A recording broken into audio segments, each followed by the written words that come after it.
Hey everybody, welcome back. Psychedelic here. Got you a vinyl finds this week. Got 4 LPs we're going to dive into here. A little bit of a variety. We got the first 2 here, which kind of sit into the same category, you could say. Kind of on the atmospheric, droney, psychedelic sounds from overseas. And then, one I've been really after this year especially. It got reissued this year, which I was very happy to see. And then the next one I was kind of taking a second chance with. Initially wasn't that impressed with it years back, but I think I've kind of warmed up to it, and I've only gotten halfway through, so but I think I'm confident enough to talk about it at least. And then the third one is a little more on the cheap heat side. You can find this for like 10 bucks all day. Finally picked up on a copy of this, discovered it like 4 months ago. It's really landing nicely for me, for my ears.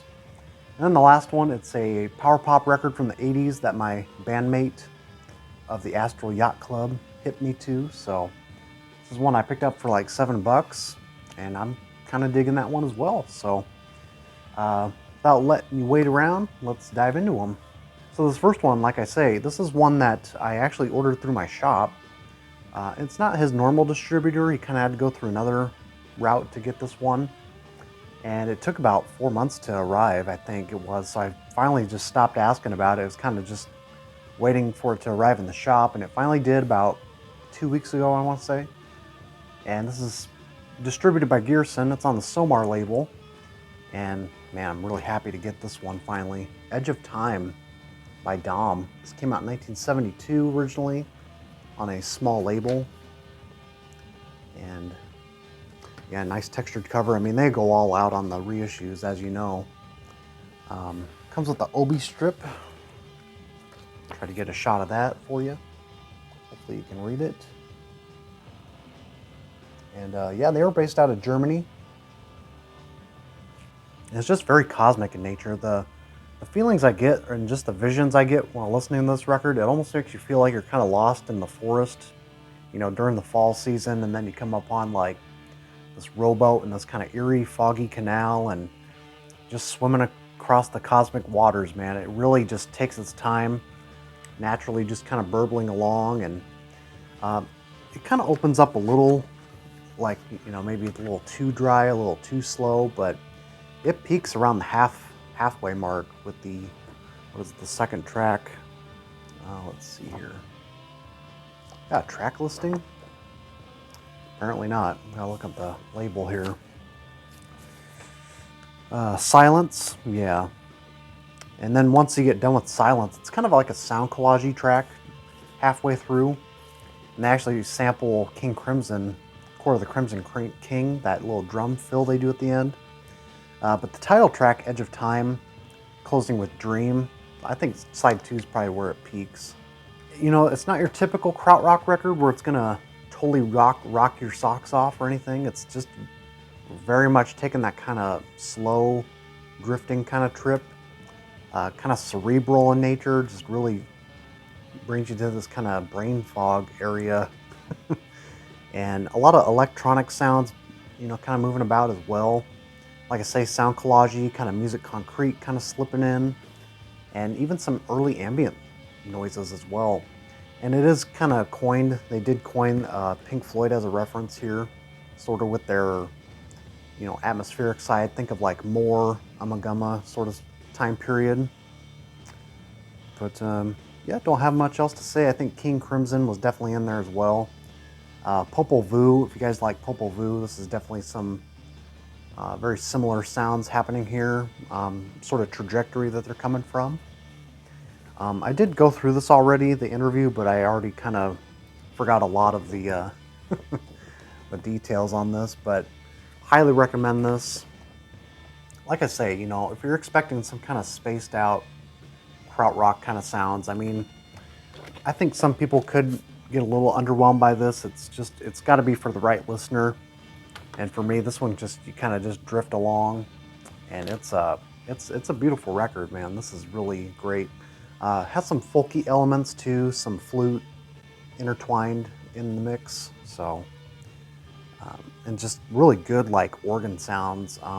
Just very dreary, kind of gloomy vibe going on here. Can't recommend it enough. check her out. And then on to this next one. Like I say, this is one I picked up actually this last Friday.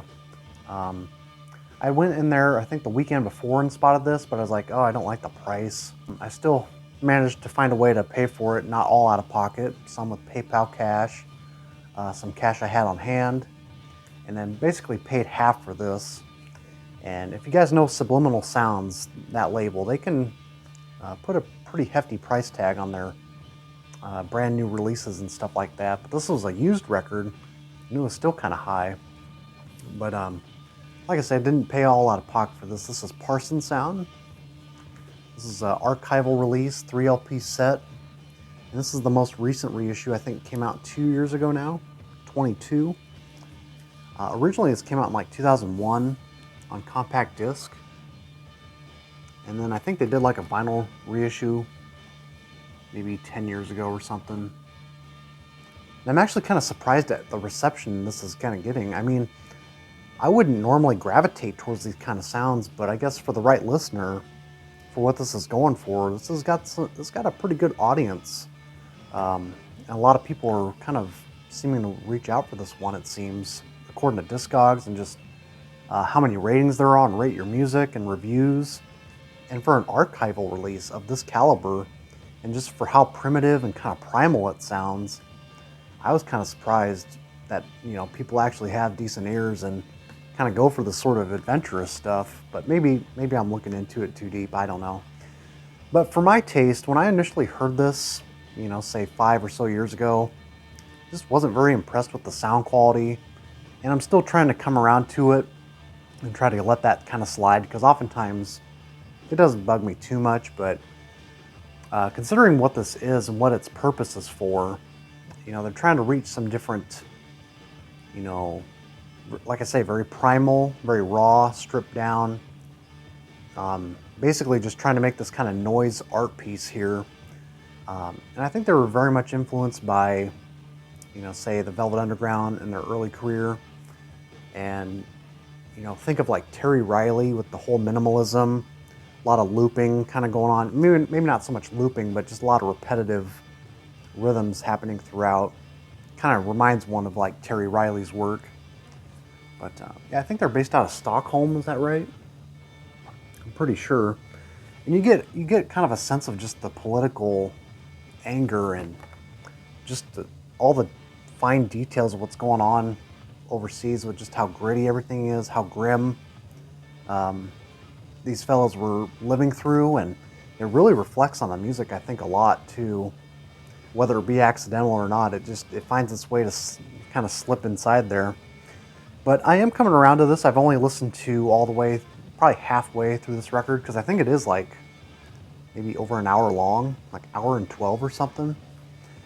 But there are some good jams on here. I just forget the names of them. I'm very bad at, you know, pronouncing different languages, so pardon me.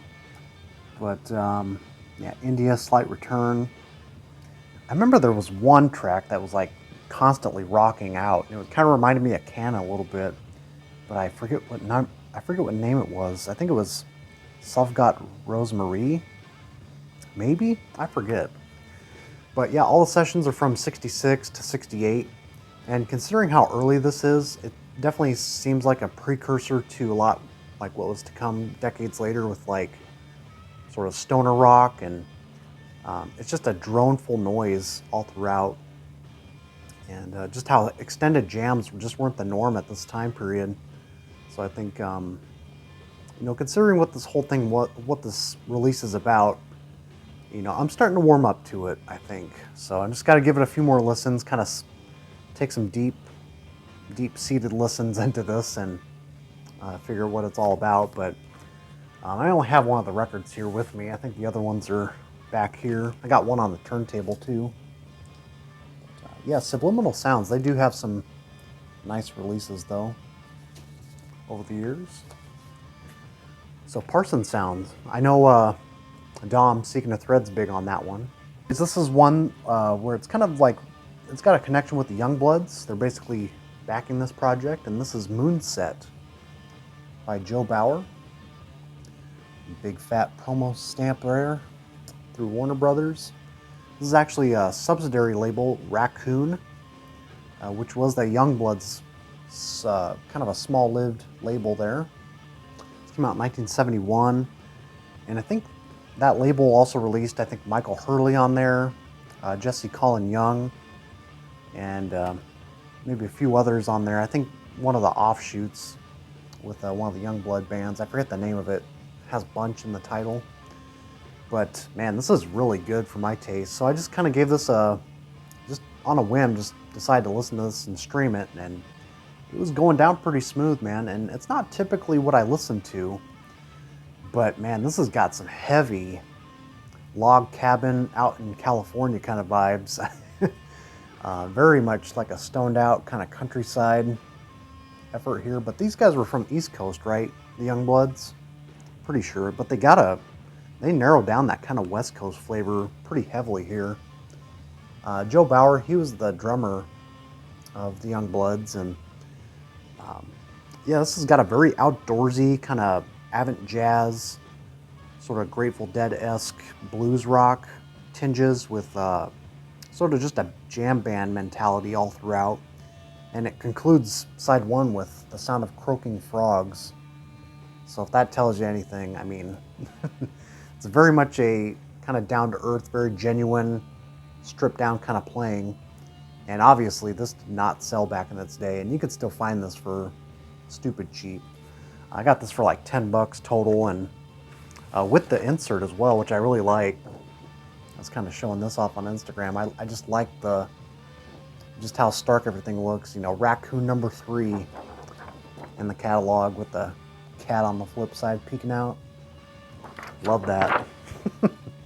Kind of reminds me of like you know, different offshoot labels that kind of specialize and just show you a little glimpse of what just kind of the overall mood you're going to get into with some of these titles. And yeah, I guess I can't really recommend one track on here. It just kind of flowed really well as one piece. There's a whole album upload on YouTube, so definitely recommend you seeking that out.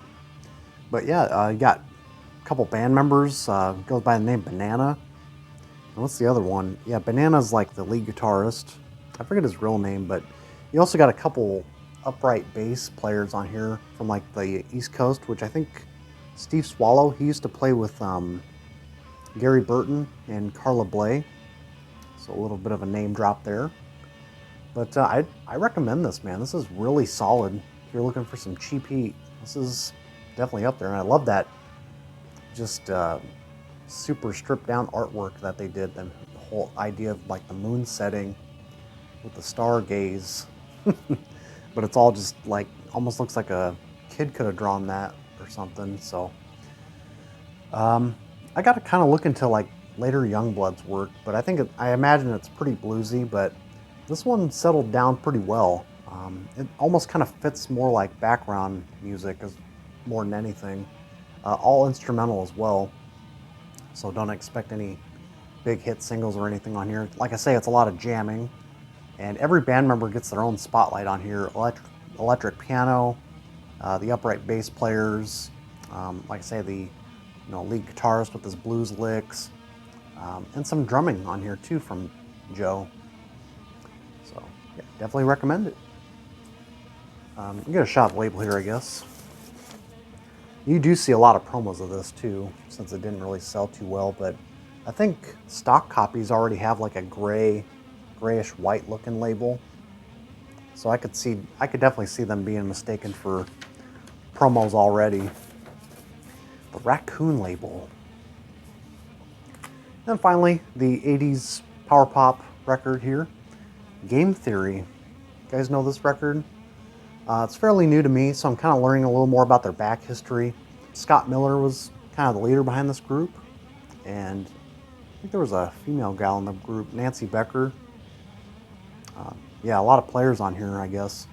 This came out in 1985, and I think they kind of moved around California area. I think Davis, California, San Francisco area. Sort of a Bay Area kind of cult favorite, it sounded like. And I think they got some play on MTV back in the day, too. And it's also notable for having, what's his name? Mitch Easter produced and engineered this one, who did like all the REM early records. So it's kind of notorious for that. And I think the more I look into this band, it sounds like a lot of people that know their power pop, their kind of jangle pop, do know about Game Theory, but I had never heard of them.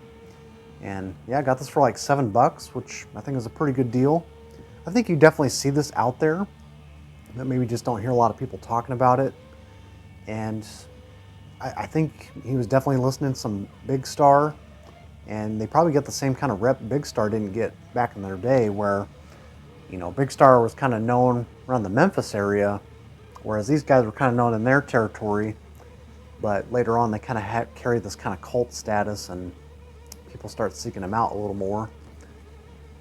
And I think Scott, yeah, he unfortunately took his own life like a little over 10 years ago now, I found out.